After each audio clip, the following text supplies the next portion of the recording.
Hitting 10K a month in your business isn't just about the money. It's the moment you know the bills are covered, you can breathe a little easier, and you finally have momentum on your side. It's when your business shifts from an idea you're chasing to something real you're in control of. And I know this because just 2 years ago, I was stuck figuring out how to make this real myself. Today, I run an AI automation agency that not only passed $1 million in revenue, but now consistently does over $100,000 every single month. Getting to the 10K mark wasn't smooth at all. There were 5 key steps I had to figure out before my business could cross that mark. I'll walk you through that exact blueprint, step by step, and show you the shortcuts and lessons that would have saved me months of trial and error, so you can reach $10,000 a month faster with a lot less friction. Step 1 of the 10K a month blueprint is the identity shift. This is where you stop thinking like a freelancer, offering random services, and start acting like a founder building a real business. Without this shift, everything else you try, like outreach, offer, systems, collapses because you're not moving with clarity. For me, this was the hardest mental wall to break through, and I'll show you exactly how I did it. When I first started, I said yes to anything. I was on Fiverr taking random inbound gigs and on Upwork applying to every automation job I could find. Build a customer support chatbot? Sure. Automate your CRM? Also no problem. I was doing custom one-off work for anyone who would pay me, and while it felt like I was in business, the truth is I was just freelancing. Some months I'd close a few jobs. The next month there was nothing. It was all very up and down. There was no consistency, no stability, and definitely no foundation for me to scale. The shift came when I realized that if I wanted to hit that 10K mark and way beyond that, I couldn't keep stacking random clients without a system. Chasing one-off wins just meant starting from zero every month, and it kept me stuck in survival mode. The counterintuitive part is this. Most people think more offers equals more clients, but the opposite is true at this stage. The moment you double down on one clear offer in one market, solving one painful problem, everything starts to click. You get better with every client because you're solving the same problem again and again. Your delivery speeds up, your systems get tighter, and suddenly you're not reinventing the wheel every time. That's what gives you the leverage to scale, and it's also what allows you to eventually raise your prices because now you're seen as the expert in that one thing. For me, that one business problem was leads. It's something every business needs. It has a clear ROI, and I already knew from working on a project that it was possible to automate. Choosing that one problem gave me a lot of direction and clarity. And once I had that clarity, I needed a better way to actually reach the kinds of businesses I wanted to work with. That's when I turned to cold email, because instead of waiting for scraps on Fiverr or chasing gigs on Upwork, I could go directly to decision makers who needed my solution. Now, if you are watching this and you're chasing projects, saying yes to anything and everyone, it might feel like process, but it's actually the reason you'll never build predictable income. Pick one offer in one market and commit to that. The moment you do, everything changes. Reaching out to businesses becomes simpler because you know exactly what you're offering. Delivery gets faster because you're solving the same problem over and over. And you finally have the chance to build real systems instead of starting from zero every time. That focus will save you months, if not years, of wasted effort. And that is the identity shift. Until you make it, everything else feels random and unstable. But once it clicks, you finally have the foundation to move forward, and that's when the real journey begins. Step 2 of the $10,000 blueprint is landing your first client. This is the milestone that turns your business from an idea in your head into money in your bank account. For me, that moment was this right here, my first Stripe payout from my agency. It definitely wasn't life-changing money, just over €1,000, but it was proof that a stranger trusted me enough to pay, proof that the offer I'd created solved a real problem, and proof that I wasn't just playing business anymore. I didn't really care about being profitable on that first deal. I was almost unreasonably cheap, and I did it on purpose because at that stage, profit isn't what you should be optimizing for. Speed to prove is. The faster you get someone to pay you, the faster you know if your offer has any lags, and that is the real test. I know this is where a lot of beginners get stuck. They waste months building a polished website, designing their company logo, or trying to create a perfect case study. None of that matters until someone pays you. What matters is getting to market quickly, testing your offer in the real world, and showing that you can deliver results for an actual client. That's the reason why I underpriced. I wanted to remove as many barriers as possible to get that proof. And once you have that, everything else becomes a lot easier. You can eventually raise your prices, build assets, and refine systems on top of a foundation that's already proven. When I signed my first client, all I had was a simple landing page with a short VSL and a calendar link to book a meeting, and that's all you really need. And to get that first client, I also kept it very simple. I built an end-to-end workflow that found the kinds of companies I wanted to work with, and I used cold email to reach out directly to decision makers. Now, let me show you the exact first flows I used and the early templates I sent. What you see on screen is one of the first iterations of my qualify and enrich workflows. It's a lot simpler than the one I use now, which I'll show you later on in this video. But let me quickly show you how I started out. Now, this workflow is kicked off using a webhook. So what I first did is I built a lead list in my CRM in Airtable. And once that lead list was completed and I wanted to reach out to those people, I would simply change their status, which would trigger an automation, which would send a webhook along with the data of the lead. So the qualification and enrichment process could start. Might be interesting for you to know. I'm sure some of you want to know. The first companies I went after to offer my lead generation services were companies who were hiring for an SDR. So what I used to do is I used to scrape LinkedIn jobs, just scraping all of the jobs that were looking or mentioning something about an SDR, and was filling my CRM with all of those companies. Then when I had all those companies, I would kick off this workflow. So what I would first do is double check if the companies were actually in the United States, yes or no, which I had because I scraped the company data. After that, I scraped the company's LinkedIn page. I think scraping the company LinkedIn page is very useful if you want to qualify a business, because most of their important stuff they put on there in case some people will find them. Once I had the HTML from the LinkedIn organization page, I filtered the HTML to keep just the plain text, and I would then input that into a ChatGPT node.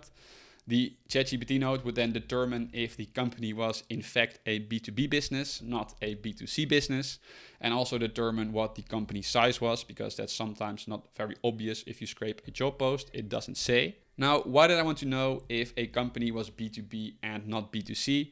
That's because cold email lead generation only works for B2B businesses. If I offered you a new CRM to your personal email, you wouldn't be interested.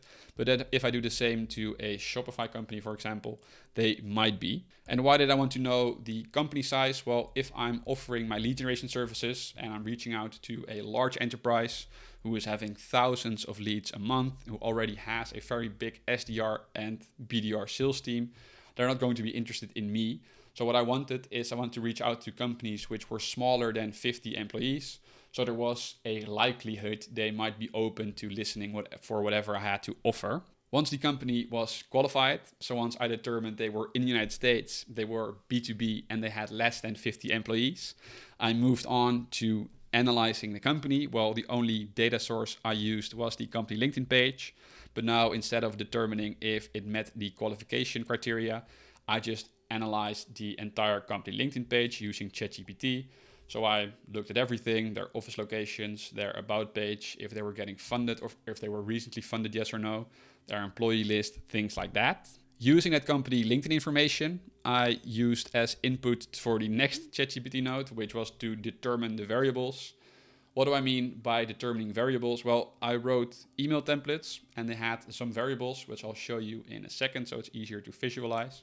But I had email templates with some variables, which could be different from company to company. And I wanted the LLM to determine those variables. So the emails that I sent out were the filled in templates, were actually personalized to the lead I was sending them to, and not just a very generic email I was sending to thousands of others, just to get that edge of personalization. I also had ChatGPT write a personalized opener, but because I was only using the company LinkedIn as a data source, it had very limited to work with, and those were very generic. So I actually ended up scraping these from my emails that I used to send.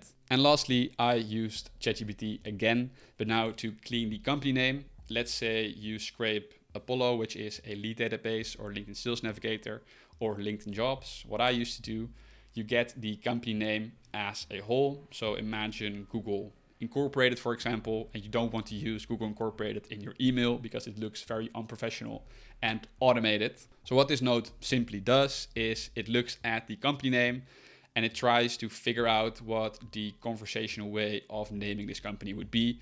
For Google Incorporated, that would be Google, obviously. Once that's all done, all of the variables and the clean company name was uploaded to Instantly, and also the leads information was updated in my CRM and its status was changed, so I knew he was being added to a campaign and actually reached out to. Now let me move over to Instantly, to the email template I used to send in the beginning, so you also have a better understanding of what I mean by those variables. Let me first read this email template. So hey, first name. Curious, how are you currently handling resourcing and outreach at company name? Is it mostly manual or have you automated parts of it? We help company overview, firms reach ICP of leads, struggling with pain point lead solves, leveraging AI-driven email outreach and data scraping to deliver high-intent prospects. We guarantee at least 10 meetings with decision makers in 30 days, or we'll continue working at no cost until we do. Would it make sense to send over some more information? Well, let me first cover the variables. Well, first name is obvious. This would be the first name of the lead. Same as the company name. This would be the cleaned version of the company name. So Google, not Google Inc. And then we have company overview, ICP of lead, and pain point lead solves. So company overview is simply the AI determining what kind of company it is. It could be marketing, could be recruiting and staffing, could be accounting, you name it. So it would be, we help marketing firms reach ICP of lead, so their ideal customer profile, so the ideal customer profile of the marketing agency. So we help marketing firms reach Shopify businesses or Shopify stores struggling with pain point lead solves, which is the pain point that the marketing agency solves. So we help marketing firms reach Shopify stores struggling with low number of visitors, for example. Was a bit of a struggle, but I hope you understand what I mean. And this is all determined by the AI. So it was actually a pretty personalized email template, even though it was only using one data source. And looking back at it now with the experience I have, a bit basic, but it was pretty good and it worked pretty well, must say. The reply rate to this campaign was like 4.5%. But there are two things that I would definitely change. First of all, this email doesn't use any personalization. Nowadays, the source that I use for most of my personalized opening lines, which would be after the hi and before the curious, would be the personal LinkedIn account. You can reference anything about their education, about their own about section, about their philanthropy, about posts they've made, you name it. And then the other big thing is my guarantee, or my offer used to be, we guarantee at least 10 sales meetings with decision makers in 30 days, or we'll continue working at no cost until we do. But this implied that I was looking for them to pay me a setup fee or to pay me just a lump sum or a retainer fee. And what I would do now, especially since at the time I had no proof and nothing to point to say I did this for someone else, I would just say we guarantee at least 10 sales meetings with decision makers in 30 days. You only pay once those people or once those leads show up to the meeting. That way it turns from a retainer business model or from a retainer offer into a pay-per-performance offer, meaning there's even lower risk or there's no financial risk for the client or the lead I'm reaching out to, meaning it's very difficult or they would hardly say no to the offer. Now, even though the workflow and the templates were fairly simple, it was enough to land me my first client. And about those guarantee or about the offer, I have these conversations all the time with aspiring entrepreneurs inside my school community. They think they need a $3,000 retainer right away or that everything has to be polished from the start. But that's backwards. The first client isn't about maximizing profit. It's about removing excuses, testing fast and proving the model works. Because once you have proof, you can always scale pricing, build out assets and add polish later. Without proof, you've just got a business idea that lives in your head. Now, landing that first client gives you proof, but proof on its own isn't enough. The real breakthrough happens when you turn that first win into a repeatable system. Step 3 of the $10,000 blueprint is turning client acquisition into a system. Landing one client proves your offer works, but if you can't create a steady flow of calls, you're stuck on a roller coaster. One good month, then nothing the next. The real shift here is moving from survival mode to stability, where new opportunities show up every week because you've built a pipeline that runs consistently. Predictability is what takes you from scraping by at $1,000 to $2,000 a month into that 5 to 7K range, because now you're stacking wins instead of just rolling dice. Once I closed that first client, it was time to double down on what worked. The first thing I did was I bought more inboxes so I could safely increase my sending volume without hurting deliverability. Scaling capacity was the first step. From there, the focus shifted to improving how I run my outreach. The first upgrade was messaging. More volume on its own doesn't convert if your emails sound generic.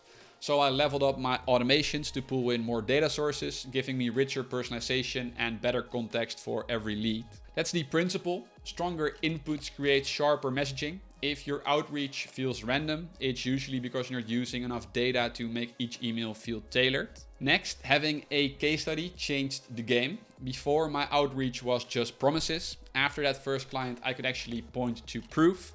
Every campaign hit harder because I could reference real results or even send over a short case study as a lead magnet. That's once again the principle. Your first client gives you leverage. Turn their success into an asset you can plug into your copy, and suddenly your cold email carries weight instead of sounding like theory. And finally, I needed a way to handle the replies that started flooding in. As soon as you scale cold email outreach, the volume of responses can get overwhelming pretty quickly. And if you're not organized, it's easy to drop the ball, missing warm leads, forgetting to follow up, or letting opportunities slip through the cracks. That's when I built my first inbox management system to make sure every lead was captured and nothing got lost. So let me pull this up and show you behind the scenes how I improved my workflow and the inbox management system I built to stay on top of everything. So as you can clearly see right away, my qualification and enrichment workflow got a lot more complicated. At least it looks like it on the surface. Now let me zoom in and give you a quick rundown. The start is the same. So once I had a lead list in Airtable, my CRM, I could trigger an automation to send a webhook with the data to start off the qualification and enrichment process. Then what I first introduced or improved was email validation. I found out that scraping emails from Apollo, for example, were not always verified. So I introduced an extra step of email validation, never bounce, zero bounce, whatever you want to use, by calling their API and checking if the email bounced, yes or no, because I was just getting too high bounce rates on my campaign and it was hurting my deliverability. Then depending on if the email is valid, the lead moved on, once again checking if it was in the United States, yes or no. Then we scraped the company LinkedIn page. So far it's pretty similar to the old one. We used the company LinkedIn page to look for the qualification metrics. Once again, B2B, yes or no, and also headcount. I think those two are some very important qualification metrics, especially for my offer. So if it's B2B and if the headcount is in this case between 5 and 30, could be anything, it was moved on. So then we analyzed the entirety of the company's LinkedIn page. And now this is where things start to pick up. Next, we scraped the personal LinkedIn profile of the lead, of the decision maker I was trying to reach out to, and we analyzed everything. So you get their work experience, you get their educational experience, you get their about page, you get projects they're working on, you get almost everything very personal to a lead if they actually post it on LinkedIn, that has to be said. Using the personal LinkedIn, as I already mentioned when talking about the improvement to the email template that I would make looking back at it, using the personal LinkedIn profile, you can, as I said, because you have a lot more data, make it a lot more personal because you can actually mention something personal instead of something generic about their company from only the information you got from their company page. Then moving on, we scrape the company homepage of their lead's website, which just as the company LinkedIn page has a lot of information. And I know this is where a lot of lead generation businesses stop. All they do is scrape the homepage because it's quite cheap. But what they miss is then a lot more depth and a lot of interesting details that would actually give you the edge in your email outreach over the competition. So what I did is not only scrape the homepage and filter the homepage to use it as for analysis, but I also filtered the HTML from the homepage for all of the internal URLs of that homepage. So if you could click on the about page, on the pricing page, on the products page, the offerings page, you name it. I then created a list of those URLs and used that as input for the large language model. The large language model would then determine, based on the names of the URLs, which 4 would be most relevant for our research. As I said, think about the about page, think about the offerings page, the team page, the pricing page. All of those stuff can be very interesting for your outreach if you want to make it very personalized. Those pages, those 4 pages then got scraped individually And they also got analyzed individually. So we got a very in-depth analysis of all of those pages, including the homepage. Now, since we have all of the information, so the company's LinkedIn page, the personal profile page, and almost like the entirety of the website, we can now, of course, determine a lot more variables, meaning we have a lot more variability or diversity we can use in our email templates, meaning we can actually make them a lot more personalized and stand out for the crowd or from the crowd a bunch more than we used to. Of course, don't forget that we also clean the company name. That just has to be done. It's a given. And then we upload everything to Instantly once again, and we update the lead status or the lead information in our Airtable. The workflow as you see it on screen now is kind of the foundation of all of my outreach campaigns going forward. Sometimes there are some add-ons, some personalizations. Sometimes I use some extra data sources as well. Could be anything, could be scraping Google search results, could be SimilarWeb, could be build with if I want some technographic info. But this is the most solid foundation, scraping the 3 most important data sources in my mind that you use most often. And this workflow has really lifted my email sequences or my email campaigns from what I would say a 6 out of 10 to an 8 or 8.5 out of 10, being modest, of course. Now, let me also quickly show you the inbox management, because with all of the improved campaigns I was sending out, obviously, I also got a lot more replies coming in. So once a reply comes in to my cold outreach, this workflow gets kicked off once again using a webhook. I then pull in the entire email thread, so not only my cold outreach, but also the response to my cold outreach. That then gets split out and ordered by the ChatGPT node. The ChatGPT node also checks if there has already been one reply from my automated system, because if there has been, meaning I've sent cold outreach or I've sent cold emails, someone has responded with a question perhaps, and my automated inbox management system sent a reply back and they got back again, I classify that prospect as very valuable, and I think a human should take a look at whatever they send back, because at this point someone is very engaged, and that's when it's handed off to a Slack or to me in Slack or to one of my team members in Slack.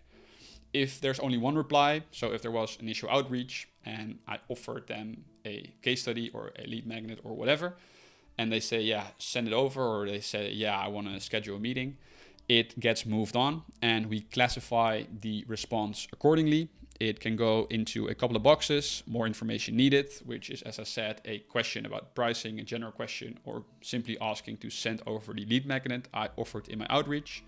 Could be ready to schedule, could be referred, meaning I reached out to someone at a company which isn't the person in charge of making decisions about the offer I was offering. It could be follow up later. Of course, if they don't have time now or don't have the budget now, could be lost when they're not interested in my outreach, which sadly happens. And I also have miscellaneous when there was only one reply, but the reply couldn't be labeled. This doesn't happen often, but I'm a firm believer you should have a fallback for everything. Then the lead gets added to the prospect list, because if someone replies to your outreach, they are upgraded from a regular lead to a prospect. And also the reply gets recorded. So once a week, I just go through all my replies, check where I can improve my messaging, where I can improve my outreach, where my offer is confusing, things like that. So it's a continuous process of improvement for myself, but also for my clients that I send the outreach for. Then in this case, there are subcategories for the more information needed. As I said, they could be asking for a lead magnet. They could be asking a general question. They could be asking about price. Each of these questions has a different follow-up sequence, and that gets determined by the large language model in which category it falls. Once it is determined, the status of the lead in the campaign in Instantly is updated, and Instantly has this thing where they have subsequences. So if you picture your original outreach being the main sequence, so you have a sequence of 4 emails, and at any point someone replies to your original outreach and they get classified as more information needed, for example, the lead gets labeled more information needed, and they get transferred from your original sequence into a response sequence, an automated response sequence. So if they would ask about, or if they would ask a general question, for example, let me zoom in again, they would get this: hey, first name, appreciate the question. The LLM output, so the LLM would determine a response, because I've given the LLM enough input to come up with a response to 99% of the questions. If you want to get a real sense of how this works for you, let's hop on a quick call. when handling replies, you always want to go forward to the call because they've raised their hand, they're actually interested. And then there are 2 more follow-up emails in case they didn't respond to you, so you don't have to keep track of it manually. So the entire thing is fully automated. This inbox management system is something I'm very proud of. I'm actually very proud of both workflows.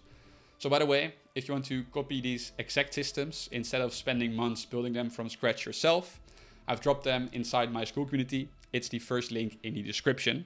These are the workflows, as I said, that I use to scale my agency to $100,000 a month, and you can plug them straight into your business to start building a predictable pipeline without wasting time reinventing the wheel if you don't have to. All right, back to the blueprint.